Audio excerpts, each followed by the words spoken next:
Hi, welcome back. I'm Amy Ellis, and this is Finishing Your Quilts on a Home Sewing Machine. And today we're going to look at stitching out all of the different walking foot stitches that I have options for with me today. So this is where we're going to start, and this is just really nice organic lines. Call them organic instead of imperfect, just to kind of help ease everyone into quilting. So, but I do use some tape to give me guidelines.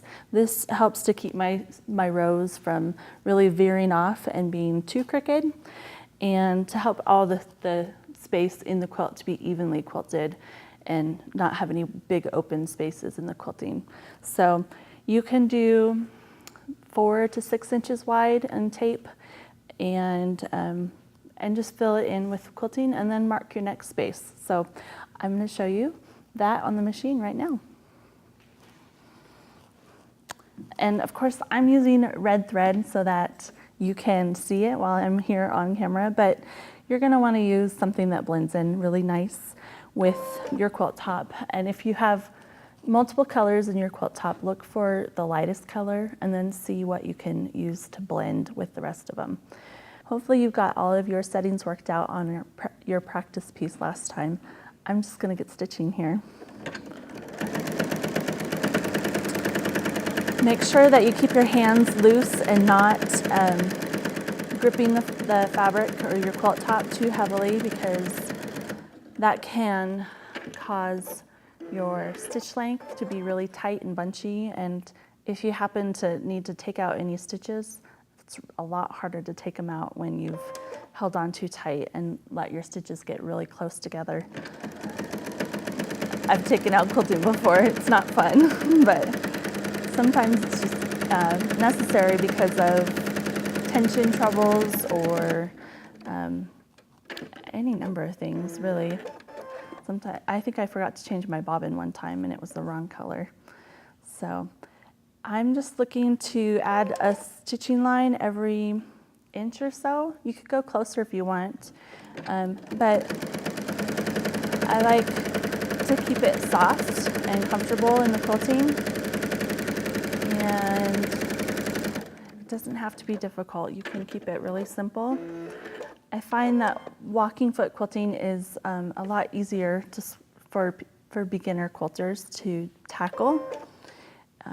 That way they're not overwhelmed by trying to keep their hands at the same rate as the needle and whatnot when you're free motion quilting.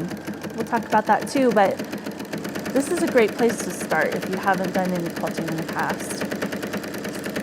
So I'm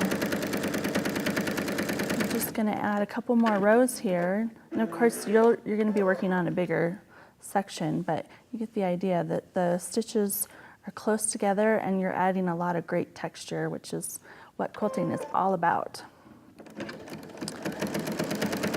So just keep adding those. And if you give it a little bit of a wiggle, that's where the organic feel comes from in the quilting. So now I'm going to go ahead and switch my tape over. So I'm just going to pull that one up. And I'm going to use this ruler still and measure over. Well, maybe not quite so far. My piece isn't very big, but it works. Okay. So just move the tape over, and then we can flip this around and set this tape over here. So I'm covering up some of the quilting with the tape, and that's not a problem at all. You still want to have that guideline. So, and I'm just using the edge of the tape. And you can see how my line's not perfectly straight, and that's exactly what we're going for, so it's great. All right, so let's add a couple more lines. And you can go from the same top and the same bottom. If that makes sense. You can start at the same spot each time, or you can go back and forth. It depends on how big your piece is. Sometimes it's best just to stitch all in one direction. That way, if you do have any shifting while you're quilting, it all shifts in the same direction. This small of a piece, it wouldn't matter a whole lot, but I'm going to keep going in the same direction.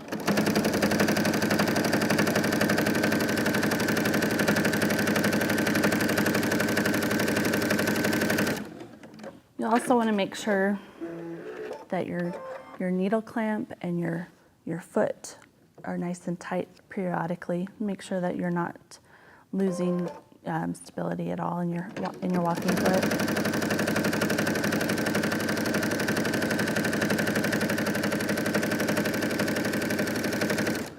So you can see just how simple this is, and I'm certain that you can add this quilting to some of your next projects. I think it's a lot of fun to add this texture on your own, and instead of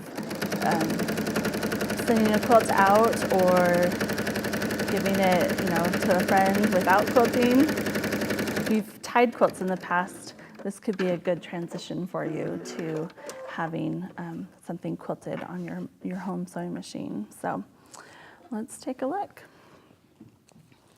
We've got all of our nice lines, and they're somewhat even and somewhat straight, but they're not perfect. And that's really just what we're looking for with this pattern. So there's lots of options. You could also go in the other direction if you wanted to add even more texture.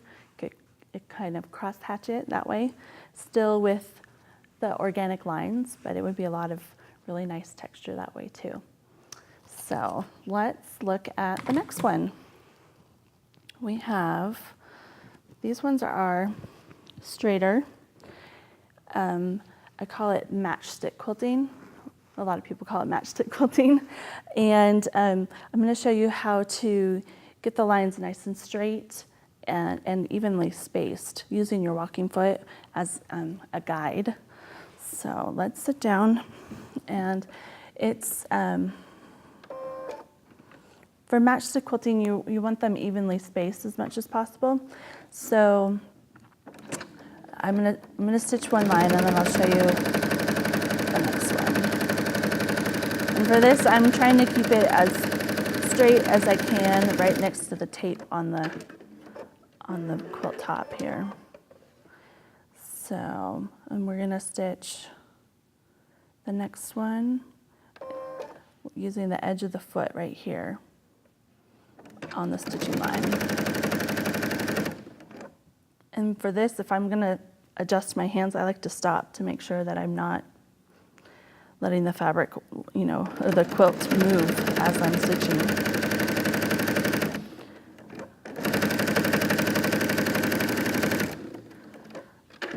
So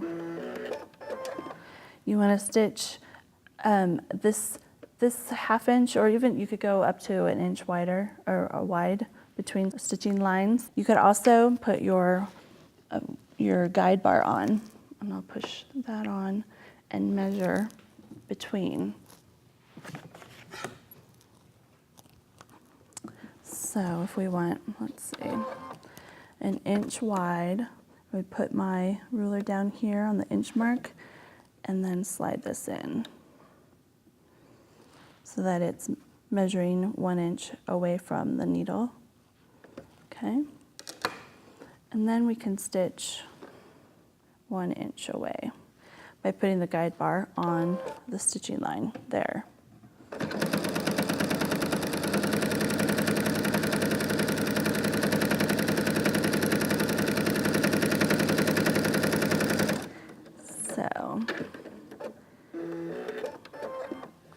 And then you could do another inch wide, and then we'll go back and fill in the spaces between those lines.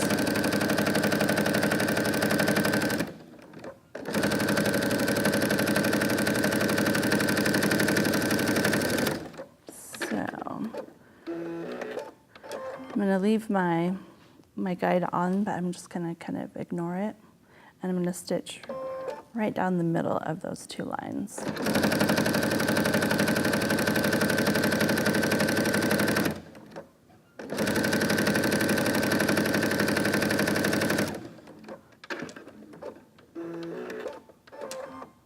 So the next thing to do is to go ahead and stitch in between those lines. And you have, now you can see, well, hopefully you can see that the stitches are right in between the foot here. So the little the little openings is right where the stitches are. And you stitch right down there. And make sure to stop so that you can keep your line nice and straight while you adjust your hands. One thing that I really like about this machine is the needle down position. When I stop stitching, the needle is in the fabric. And if your machine doesn't have that, you'll want to stop, let the machine come to a full stop, and then turn the hand crank so that your needle is down before you move your hands off the quilt top. That way you're not losing your place or shifting the fabric too much in between. So, and then you just fill in the space more and more, and you can go as tight as you want with these straight lines.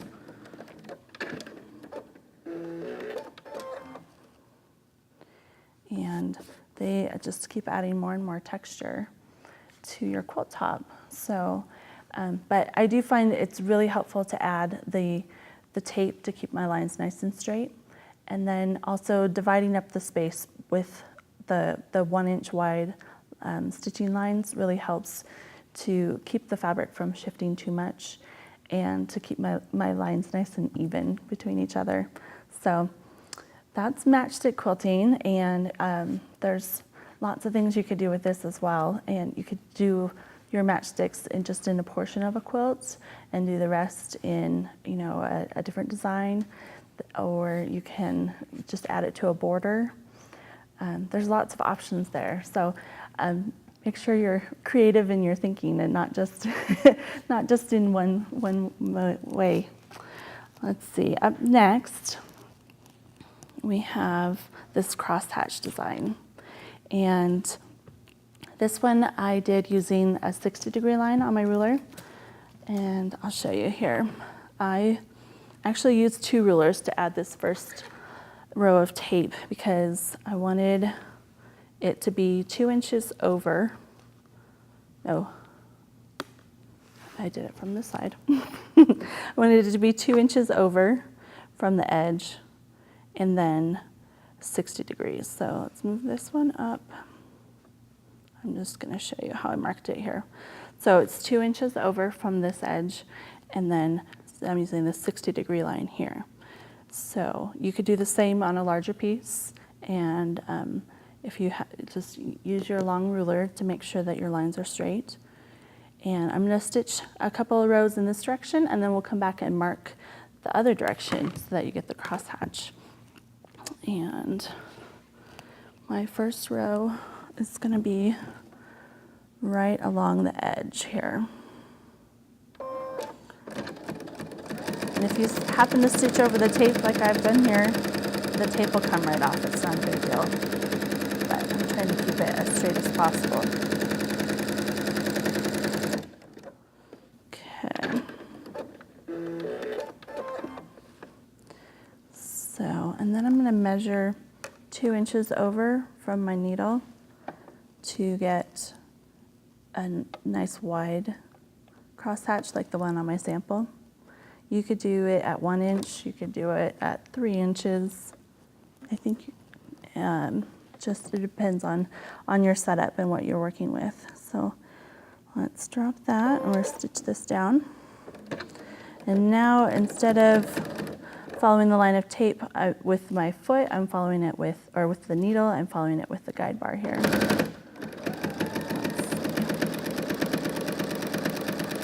And some different, a lot of quilts will lend themselves to crosshatch quilting like this. If there's a diagonal pattern running through your quilt top, it can be a really easy way to add quilting because you'll have the design already lending itself to that. Sometimes you just need a good all over, and this is the best way to really quickly and comfortably quilt it, because this is a softer quilting stitch or pattern. So see, I have a little bit of tape under my stitches there, but it's not a big deal. It'll come right out.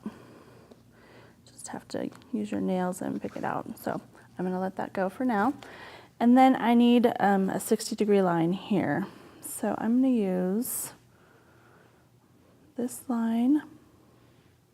So I have the 60-degree line lined up here along the bottom, and I'm going to add the tape in the opposite direction. So about like so. I probably should get a longer piece, but this will be fine. And let's pull out this little thread. So now we have a 60-degree line that's opposite here, and you can see how we'll get diamonds when we stitch it out, but it really takes a couple rows of stitching to be able to see it. So we're going to follow the needle right along the edge of the tape and get some diamonds.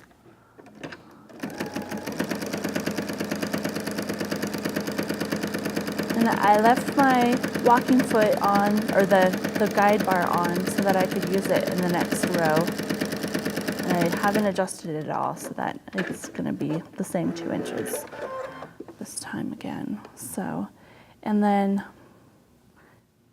go ahead and drop it, and now I'm going to follow the guide bar down the stitch line.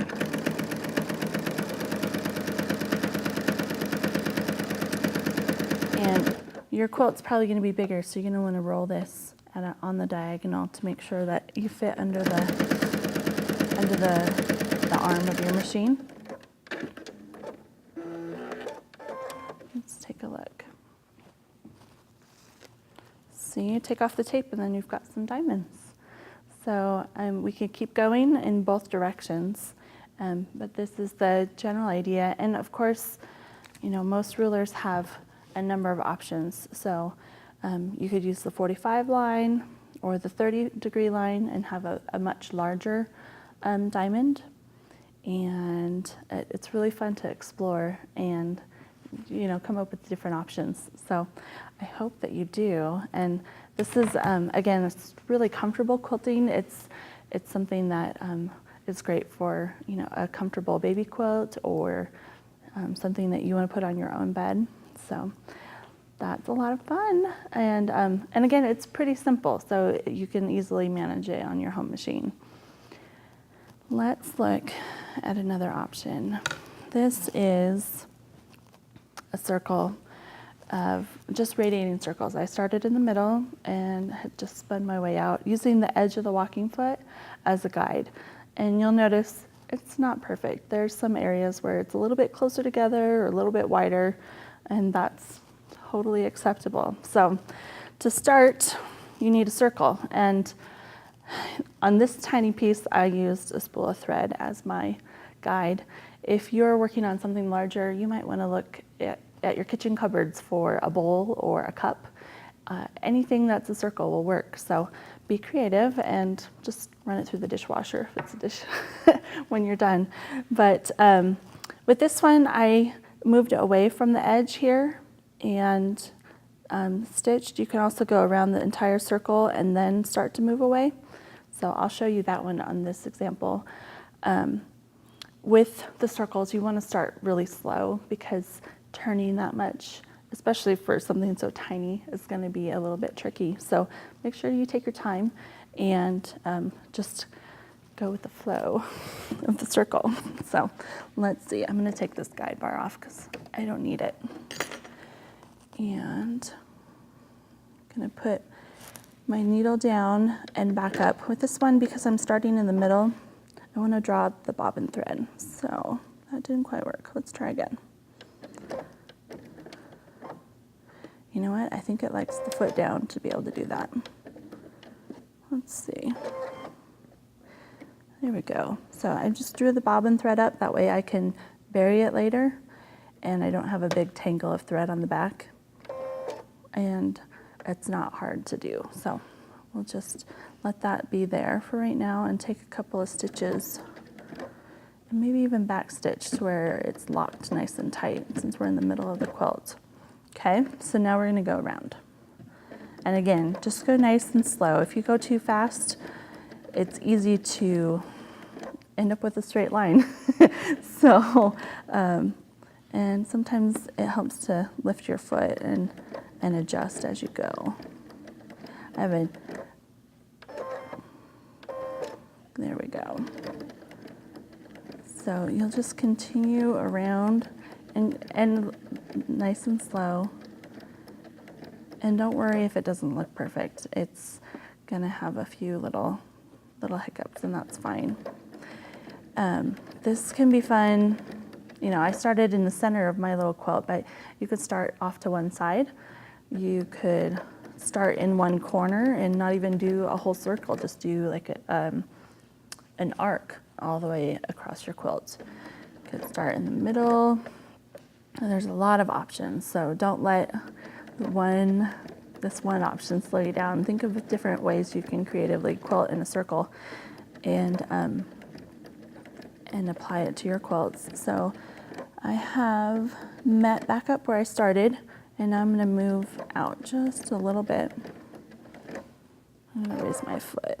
So go a little bit further out. Let's see, I'm almost there.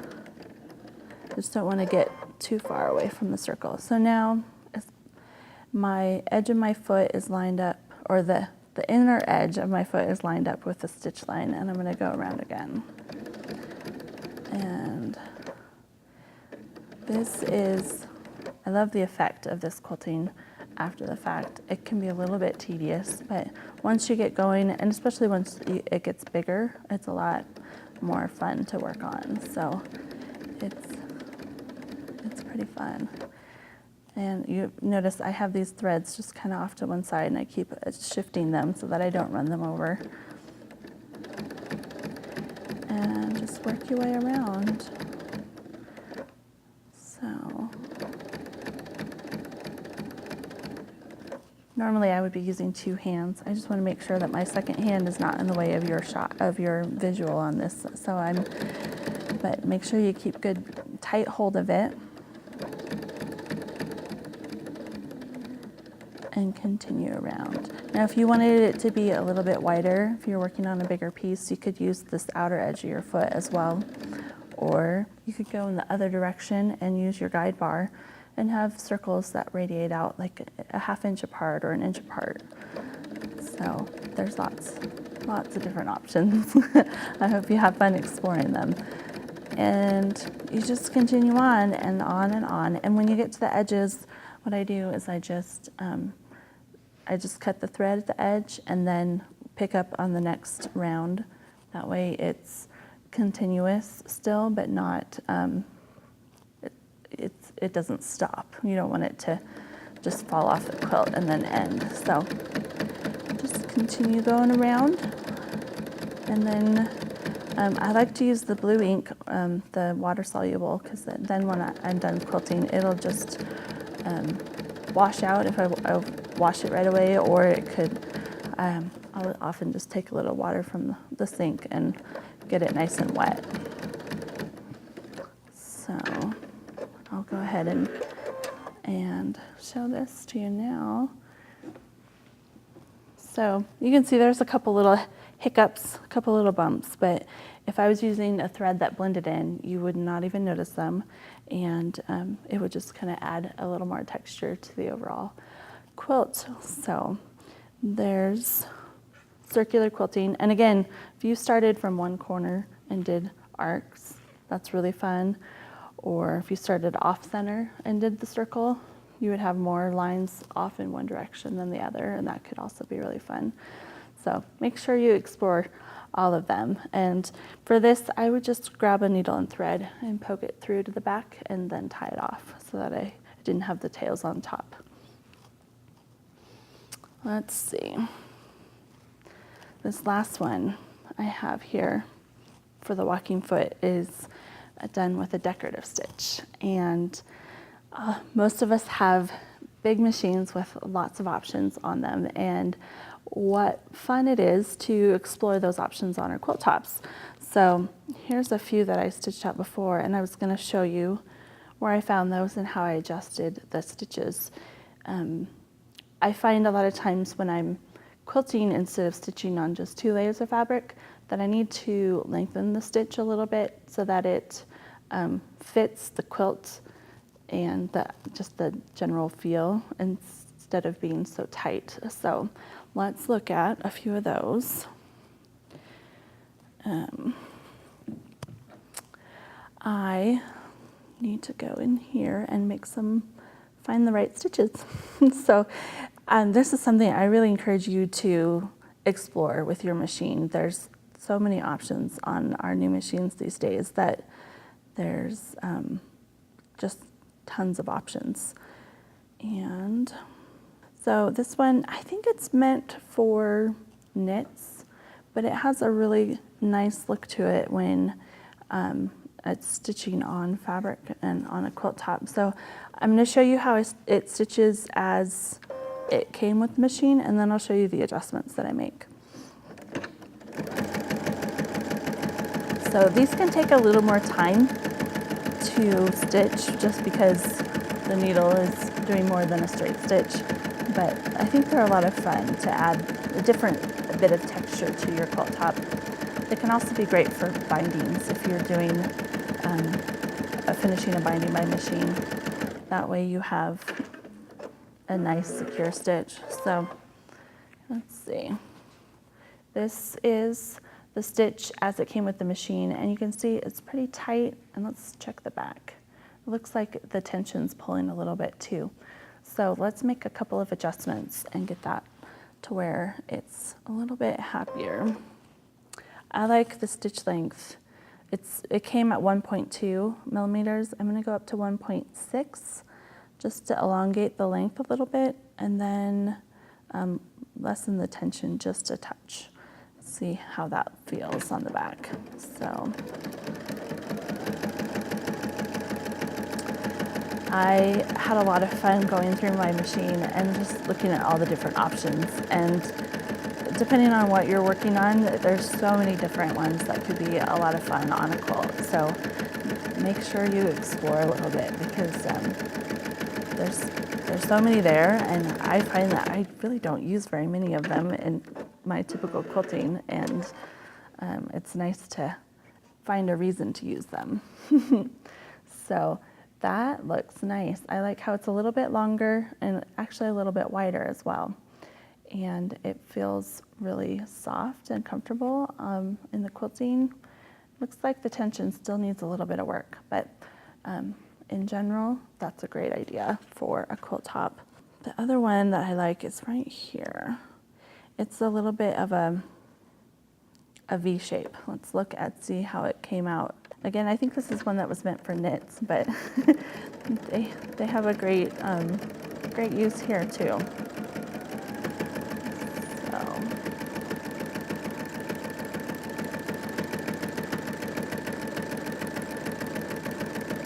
let's look at that. So this one's really pretty. I like how it kind of looks like a EKG, or a heart monitor machine, how it goes up and down.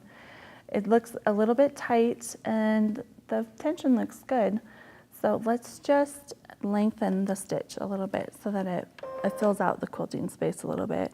Again, I like to go up to 1.6. It came at 1.2, but lengthening it a little bit just fills it in better for quilting. One thing I like to do if I'm doing multiple rows of the same quilting, I'll go back and start the stitch over when I get to the top again. That way, if I stopped in the middle of the stitch, because sometimes each stitch has 4 or 5 stitches in each one, if I stopped in the middle, then I would just start back up at the same spot. But if I restart the stitch, if I press the buttons to start it again, then I get the same starting point at the top each time. So that can help save you from frustration if your lines aren't matching up the way that you want them to. This looks really nice. I like how it kind of just spreads everything out a little bit. And again, this is really your personal preference. You might like something tighter. It depends on the piece that you're working on. So test your machine, test your settings, adjust your stitch length and maybe even the width if it's something that can be adjusted that way, and see what you like, because it's not just me. Let's see, I've got one more here to show you. This one that I'm selecting now, you can't adjust the stitch length as much with this one as you can with others, but I'm going to show you.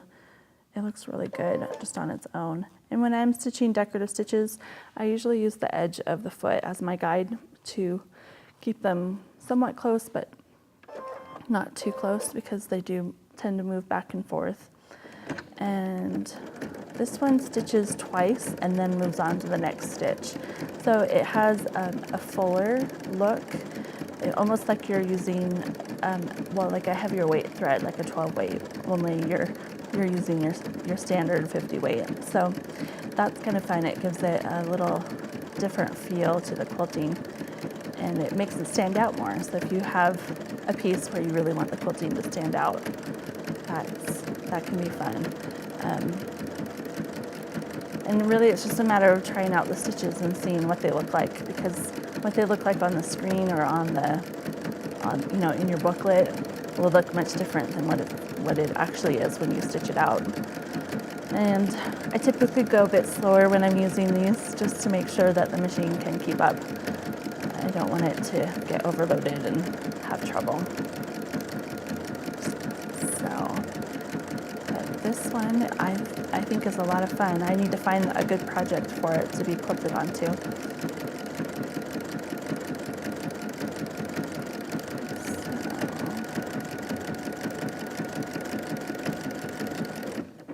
Let's see. So that red really stands out. It's nice and pretty. And you can see this one is a little bit different than the one that I had on my home machine. It goes in the opposite direction, but it's still, either way, it's really pretty, and it's really a good heavy stitch there for the quilt top. So I highly encourage you to explore your machine and get to know some of the stitches. This one here I stitched with a serpentine stitch, and I started a few rows here. Again, with this, I would go ahead and give yourself a guideline. Decide, how many stitching rows you want, and then add to that. So I'm just going to move the tape over a little bit, and I'll show you the next couple of rows. This one it's about as close as you can get to a straight stitch with it still being decorative, and the feel of the texture is really great. So look for that one. They don't all have it, but it's fun. So this one comes with the stitch length set at 1 millimeter, and I'll show you what that looks like. And you might like that best. I think it's really pretty, but I like the slightly wider curve to the other one, or to the lengthened stitch. Again, it's totally personal preference. So if you find a stitch that you love and you're willing to sit and stitch it out, then go for it.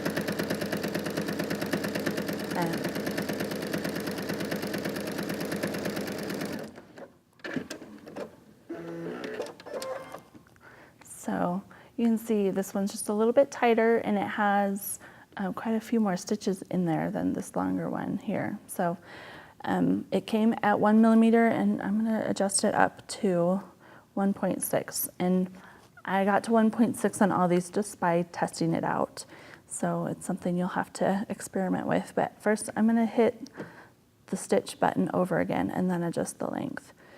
On some machines you can memorize the stitch the way that you've adjusted it, and that helps if you're going to start redoing all of it over again. If not, just remember your settings and continue on. So, and then I try to start at the same point, so also underneath the binding, but just on the quilt top. That way I don't have a bunch of tangled threads underneath. So, and then stitch down. And this one will go a little bit quicker with the length adjusted.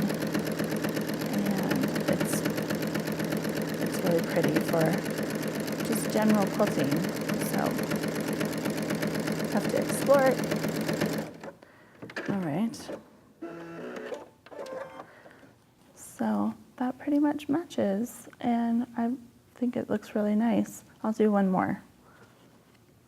And again, I'm going to start the stitch over and then adjust my length. And usually if you forget to adjust or just restart your stitch, you'll be able to tell pretty quick. And I've just pulled out the first like 5 stitches a few times, and that's not too bad. but it definitely helps to line things up and make it more consistent throughout the quilt top. So, a lot of fun though. Okay.